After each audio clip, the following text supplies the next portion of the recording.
السلام عليكم ورحمة الله وبركاته. أحد المتابعين شغال في مدرسة وبيستلم المصروفات من الطلاب، وطلب منه مديره إنه يعمل بيان بإجمالي المبالغ المستلمة من كل صف دراسي من رياض الأطفال حتى الصف الثالث الإعدادي، وعنده أكتر من 5000 طالب ومش عارف يعمل إيه. الحل بسيط إن شاء الله. في دالة SUMIF، وهي دالة مشتقة من دالة SUM اللي شرحنا ليها أكتر من 3 طرق لاستخدامها في فيديو سابق. SUMIF هي أداة جمع وفقا لشرط معين. تعالوا نشوف بتتكون من إيه.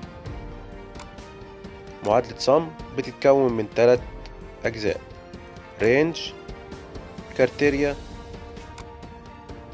وسام رينج.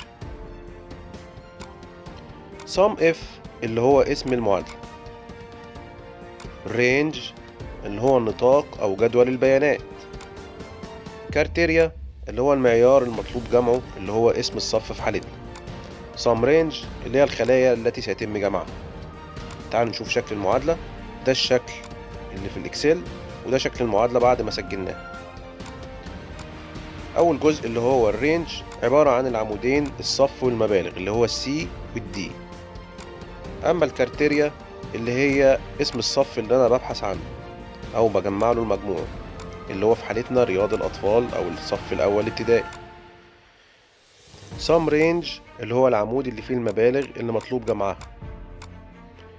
تعالوا نشوف هنكتب المعادلة ازاي.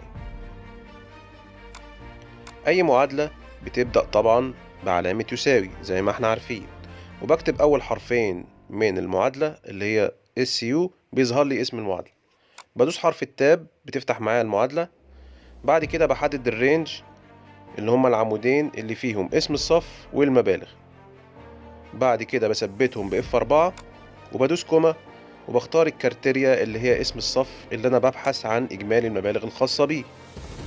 بعد كده بدوس كوما وأحدد السام رينج اللي هو العمود اللي فيه المبالغ اللي مطلوب جمعها. بعد ما انتهي بدوس F4 عشان أثبته وأقفل القوس وأدوس انتر. بيظهر معايا إجمالي المبلغ زي ما احنا شايفين. رياض الأطفال أدي 200 100 و2000. قدر الإكسل إن هو يجمع لي كل المبالغ دي. طبعا في أرقام تانية غير دي. لو عايز بقى أطبق الكلام ده على كل الصفوف بدوس دبل كليك فبيعمل نسخ للمعادلة. واستخدمت تحت معادلة SUM عشان أحسب مجموع المصروفات لجميع صفوف المدرسة. لو عجبك الفيديو أرجو الاشتراك في القناة واللايك الجميل.